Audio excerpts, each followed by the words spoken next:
Assalamu alaikum, boys and girls. Today we'll be talking about editing and proofreading. Now, what's editing? Well, editing includes uh, the correction of the following: spelling, punctuation, grammar, and the format. वो क्या होता है? यानी spelling में गलती है, punctuation में कहीं पे गलती है या ग्रामर में कहीं पे गलती है, तो इसको करेक्ट करना पड़ता है. स्पेलिंग मिस्टेक हो सकती है. Somewhere in a text you will find some mistakes in in spellings, and then we will see punctuation में आप full stop, capital, comma, inverted commas, colon, semicolon, जो भी चीज़ें हैं जो पंक्चुएशन सिखाई गई है उसमें से आपको देखना है कि कहीं पे कोई मार्क, पंक्चुएशन मार्क नहीं पड़ा हो तो उसको भी करेक्ट करना पड़ता है. और तीसरी चीज़ जो है grammar. Grammar includes the correct usage of noun, verb, adjective, tense, pronoun, preposition, pronoun, conjunction and an adverb.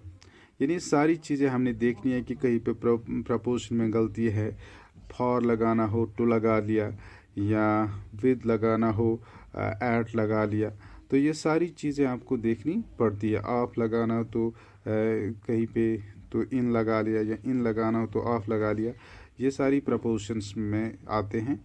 और देन उसके बाद आपको देखना है कि दूसरा जो स्टेप है इसमें वो उसको कहते हैं proof reading. Now what's proof reading? Proof reading क्या होती है? Proof reading is the last stage of a particular draft writing. यानी ये आखिरी स्टेज होता है चेक करने का. It's a process of examining a document to find and correct errors and omissions after you finish your writing. जब हम लिखना बंद करते हैं, we write a particular piece of document, उसके बाद हम उसमें देखते हैं कि कहीं एरर तो नहीं रह गया, कहीं पे कोई गलती तो नहीं हुई, तो उसको फिर से एक बार देख लेते हैं. तो उस process of examining a document in terms of errors, in terms of mistakes, तो उस सारी वो सारी चीज़ें कहलाती हैं प्रूफ रीडिंग. तो प्रूफ रीडिंग में भी यही सारी चीज़ें आती हैं जो मैंने आपको कहा है कि जो एडिटिंग में आती है. Grammar, vocabulary, phrasal verbs, idioms, repetitions, etcetera etcetera, ये सारी इसमें से आ जाती है. अगर हम फिर आगे चल के देखते हैं कि let's see the example that's in the text book, हम इसको देख लेते हैं. इसमें से देख लेते हैं कहीं पे कोई एरर है तो उसको हम ओमिट करेंगे. सबसे पहली चीज़ हम इस पैराग्राफ को पढ़ते हैं, उसमें जो पूरा लैंग्वेज वर्क दी हुई है तो उसको देख लेते हैं पहले. The following paragraph has not been edited. यानी ये जो हमने पैराग्राफ ए है इसको अभी एडिट नहीं किया गया है. It's an unedited paragraph. There are numerous errors in the paragraph. इस पैराग्राफ में बहुत सारी एरर्स हैं, बहुत सारी गलतियां हैं. Underline in circle these errors. जहाँ जहाँ पे गलती है तो उनको अंडरलाइन करनी है. Write your correction in the space provide if there is correction in the line. अगर कहीं पे गलती है तो उसको अंडरलाइन करनी है, और उसका करेक्ट जो करना है तो वो इस वाले एरिया में, यानी ये जो ब्लैंक दी हुई है या ये जो स्पेस दी हुई है, इस वाली स्पेस में हमने उस इनकरेक्ट वर्ड को करेक्ट करके लिखना है. और जहाँ पे गलती है वहाँ पे उसको अंडरलाइन करना है. जैसे यहाँ पे है the only woman of the world.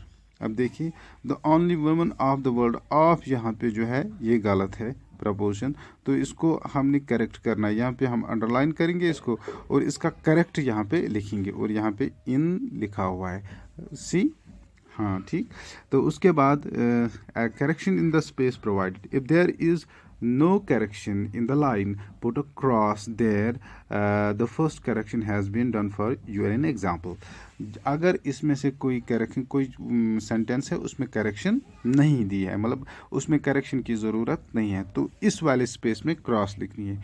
अगर कहीं पे गलती है तो उस गलती को हमने क्रॉस करना है, तो फिर उसका सही यहाँ पे लिखना है. अगर कहीं पे गलती नहीं है तो वहाँ पे क्या करेंगे, इस वाले स्पेस में उस क्रॉस लिख लेंगे. इसका मतलब इसमें कोई गलती नहीं है. तो ज़रा देखते हैं. The only woman of the world, यानी ऑफ यहाँ पे गलत है तो इसका करेक्ट इन आएगा, तो क्या लिखेंगे, the only woman in the world. यहाँ पे इन करेक्ट है, यानी ऑफ के बदले इन लगाना है, तो इसका मतलब प्रपोजिशन में गलती है. ठीक, ग्रामर के हिसाब से प्रपोजिशन में गलती है. Who has scaled mount Everest, who has scaled mount Everest. अब देखिए इज नहीं, इज बॉर्न नहीं आएगा. क्यों? क्योंकि the sentence the only woman of the world who has scaled Mount Everest dash dash is born in a society where the birth of a son is regarded as a blessing and a daughter, though not considered a curse. अब देखिए somehow it is a bit past. Who has scaled Mount Everest is born in a society where the birth of a son is regarded as a blessing and a daughter, though not considered not considered a curse. अब देखने यहाँ पे क्या है, या तो ठीक है, वो ऐसी सोसाइटी में the only woman of the world who has scaled, जिसने माउंट एवरेस्ट पार किया है, is born in a society, was born in a society. यहाँ पे क्रॉस करेंगे, यहाँ पे वॉज लिखेंगे. In a society where the birth of a son is, यहाँ पे फिर भी ठीक है. या अगर यहाँ पे वाज लगेगा, इज के बदले वाज लगे, तो फिर यहाँ पे भी वाज ही लगेगा. तो दोनों ये पैसिव वॉइस में है. पास्ट पैसिव, यहाँ पे भी पास्ट सिंपल का पैसिव. ठीक, birth of a son was regarded as a blessing and a daughter was regarded the born in a society was born in a society where the son of where the birth of a son was, यहाँ पे इस cross इसको underline करेंगे, इस यहाँ पे लिखेंगे was, and a woman and as a blessing and a daughter though not considered a curse, और though not considered a curse. अब देखना ये है though not considered a curse as a blessing and a daughter. as a blessing, यहाँ तक एक sentence है और फिर यहाँ से एक सेंटेंस है. ठीक, तो यहाँ पे क्रॉस करेंगे, इसमें कोई एरर नहीं है. यहाँ पे एरर है तो यहाँ पे लिखेंगे considered, CONSIDERED. ठीक, was not generally welcome. अगर हम यहाँ से was not generally welcome, देखिए वेलकम जो है इट इज़ अगेन, अगर हम देखेंगे थर्ड फॉर्म भी है, और यहाँ पे भी, यहाँ इसको देखेंगे एज एन एडजेक्टिव भी है. was not generally welcome, though not considered यहाँ जो दो नॉट कंसिडर्ड, यहाँ पे जो है इसका एडजेक्टिव फॉर्म है. was not generally welcome. अगर हम इस हिसाब से चलेंगे तो यहाँ पे was करेक्ट है. अगर हम इस हिसाब से चलेंगे, यानी इज विज वगैरह जो ऊपर दिए हुए हैं, तो इस हिसाब से was इनकरेक्ट है. ज़रा आगे चलते हैं, फिर देखते हैं. संतोष was born the sixth child in a family. आप यहाँ से रिप्लेस करना है, इन लिखना है. ठीक, संतोष was born the sixth child in a family with 5 sons. ठीक, and a sister of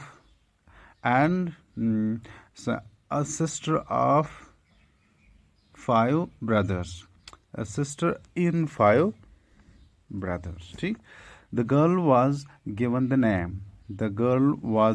name Santosh, which means contentment, which means यानी इसमें विच मीन्स बनेगा विच मीन्स कंटेंटमेंट, क्योंकि ये हमेशा ही मतलब इस नाम का हमेशा यही मतलब रहेगा, तो इसके हिसाब से which means containment.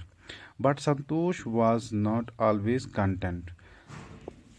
not always contented. Okay, this is the way how we can do editing and proofreading. Inshallah, in the next lecture we'll make certain examples that will benefit us in doing this. Thank you very much for today.